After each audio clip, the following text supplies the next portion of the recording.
আপনারা কখনো লাশ গোসল করাইছেন? মানুষ যখন মারা যায় তখন তাকে দাফন করার আগে বেশ কিছু কাজ করতে হয়, অনেকগুলো নিয়ম আছে। তার মধ্যে একটা কাজ হলো মৃতদেহকে গোসল করানো।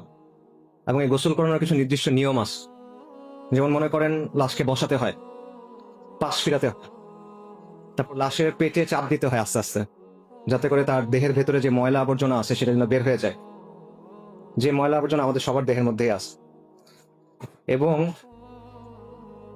যারা অনেক লাশ গোসল করাইছে তাদের সাথে কথা বললে আপনি অনেক কথা শুনবেন। যেমন ধরেন, অনেক মানুষ মারা যায় পেটের অসুখ নিয়ে, অনেক মানুষ মারা যায় লিভারের সমস্যা থাকে, পাকস্থলীর সমস্যা থাকে, ক্যান্সারের সমস্যা থাকে। এরকম মানুষকে যখন গোসল করানো হয়, যখন পেটে চাপ দেওয়া হয়, তখন শুধু আবর্জনা বের হয় না, পুজ বের হয়, রক্ত বের হয়। অনেক সময় শরীরের ভেতরে যে অঙ্গ ছিল লিভার, এটা গলে বের হয়ে আসে। অনেক সময় খণ্ড বিখণ্ড হয়ে বের হয়ে আসে, অনেক দুর্গন্ধ হয়। তখন আমরা মৃত্যু জিনিসটাকে অনেক পবিত্রতা দেওয়ার চেষ্টা করি। বিশেষ করে মৃত মানুষকে, আসলে মৃত্যু না, মৃত মানুষকে আমরা সম্মানিত করার চেষ্টা করি, তার উপর একটা পবিত্রতা দেওয়ার চেষ্টা করি। বিশেষ করে সেই মানুষটা যদি বিখ্যাত কোনো মানুষ হয়, নামি দামি কোনো মানুষ হয়, ক্ষমতাবান কোনো মানুষ হয়, কোনো নেতা হয়, তখন আমরা এটাকে অনেক সম্মানজনক কিছু একটা হিসেবে দেখানোর চেষ্টা করি। কিন্তু আপনি যদি ওই মানুষটাকে যখন গোসল করানো হচ্ছিল তখন দেখতেন, তখন আপনার কাছে মনে হবে না যে এই বিষয়টা সম্মানজনক, আপনার তখন করুণা হবে তার জন্য। মানুষ দুনিয়াতে নিজেকে অনেকভাবে উপস্থাপন করে। আমরা নিজেদেরকে অনেক বড় কিছু হিসেবে দেখাই, আমরা নিজেদেরকে অনেক সম্মানিত কিছু হিসেবে দেখাই, আমরা নিজেদেরকে অনেক পবিত্র কিছু হিসেবে দেখাই। আমরা আমাদের চারপাশে একটা খোলস তৈরি করি, কিন্তু মৃত্যু এই সবগুলা খোলস সরায় দেয়। আমাদের যত পোশাক আছে, যত আবরণ আছে, যত অলংকার আছে, যত সাজসজ্জা আছে, সবকিছু মৃত্যু সরায় ফেলে এবং আপনাকে দুনিয়ার সামনে একদম উন্মুক্ত করে দেয়। কিন্তু এই বিষয়টা আমরা মাথায় রাখি না। আমরা দুনিয়ার জন্য ক্রমাগত ছুটতে থাকি, দুনিয়ার জন্য ক্রমাগত ফিকির করি, দুনিয়ার জন্য ক্রমাগত কাজ করি। আমাদের সব চিন্তা দুনিয়া নিয়ে, যে দুনিয়াতে আমার জীবনটা কিভাবে আরো কমফোর্টেবল হবে, আরামদায়ক হবে, দুনিয়াতে আমার জীবনটা কিভাবে আরো সম্মানজনক হবে, দুনিয়াতে আমার জীবনটা কিভাবে আরো সচ্ছল হবে, দুনিয়াতে আমার জীবনযাপনের স্টাইলটা, মানে লাইফস্টাইলটা কিভাবে আরো উন্নত হবে, কিভাবে আমি অমুক জিনিসটা কিনবো, কিভাবে আমি অমুক জিনিসটা ব্যবহার করব, কিভাবে অমুক জায়গায় যাব। সব চিন্তা ভাবনা আমাদের এই জায়গা নিয়ে। কিন্তু যেই জিনিসটা আপনার কাছে আসতেছে, মৃত্যু, ওই মৃত্যুটা যে সম্মানজনক হবে আপনার, ওই মৃত্যুর পরে যে জীবনটা আপনার জন্য অপেক্ষা করতেছে, সেটা যে সম্মানজনক হবে কিনা, সেটা নিয়ে আমরা একেবারেই চিন্তা করি না। আমরা এটা নিয়ে একেবারে গাফেল, উদাসীন। একজন মহান তাবেঈ ছিলেন সুফিয়ান আস-সাওরী রাহিমাহুল্লাহ, সাহাবাদের ছাত্র। ওনাকে বলা হতো আমিরুল মুমিনিন ফিল হাদিস। হাদিসের ব্যাপারে বিশাল জ্ঞান রাখতেন। ওনাকে একজন এসে প্রশ্ন করছে, ইয়া আবু আব্দুল্লাহ, ওনার কুনি আবু আব্দুল্লাহ, দুনিয়ার জন্য কিভাবে প্রস্তুতি নিব বলেন, আখিরাতের জন্য কিভাবে প্রস্তুতি নিব বলেন।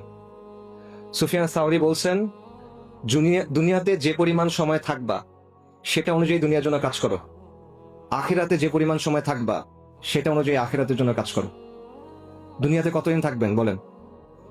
80 বছর সর্বোচ্চ, 100 বছর, 120 বছর সর্বোচ্চ, নাকি? আখিরাতে কতদিন থাকবেন? 1000 বছর, 10,000 বছর, 1,00,000 বছর, চিরন্তন, চিরস্থায়ী, খালিদিনা ফিহা আবাদা। দুনিয়ার জীবন হলো ক্ষণস্থায়ী, আখিরাতের জীবন হলো চিরস্থায়ী। কিন্তু আমরা আখিরাতের জীবনটা নিয়ে চিন্তা করি না। আল্লাহ সুবহানাহু ওয়া তাআলা কোরআনে বলছেন, কুল্লু নাফসিন যায়িকাতুল মাউত, নিশ্চয়ই প্রত্যেক জীবকে মৃত্যুর স্বাদ আস্বাদন করতে হবে। ওয়া ইন্নামা তুওয়াফফুনা উজুরাকুম ইয়াউমাল কিয়ামা, এবং কিয়ামতের দিন তোমাদেরকে তোমাদের যে প্রতিফল, যে কর্মফল, সেটা পরিপূর্ণভাবে বুঝাই দেওয়া হবে। ফামান যুহজিয়া আনিন নারি ওয়া উদখিলাল জান্নাতা ফাকাদ ফাজ, যাকে আগুন থেকে রক্ষা করা হবে এবং জান্নাতে প্রবেশ করানো হবে, সে হলো সফল। ওয়ামাল হায়াতুদ দুনিয়া ইল্লা মাতাউল গুরুর, এই দুনিয়ার জীবন হলো ছলনাময় ভোগ, ছলনা, প্রতারণাময় একটা ভোগ, এটা ছাড়া কিছুই না। সূরা আলে ইমরানের আয়াত। এই একটা আয়াতে আল্লাহ আযজা ওয়া জাল্লা আমাদের এই দুনিয়ার সব বাস্তবতা, সব মৌলিক প্রশ্নের উত্তর দিয়ে দিয়েছেন। যে বিষয় নিয়ে আমাদের এত পেরেশানি, যে বিষয় নিয়ে আমাদের এত ছোটাছুটি, যে বিষয় নিয়ে আমাদের এত চিন্তা, এত কষ্ট, সবকিছুর আসল মূল্যটা কত, এই সবকিছুর পরে কি অপেক্ষা করতেছে, দুনিয়ার সফলতা কি, ব্যর্থতা কি, এরপরে আমাদের জন্য কি অপেক্ষা করতেছে।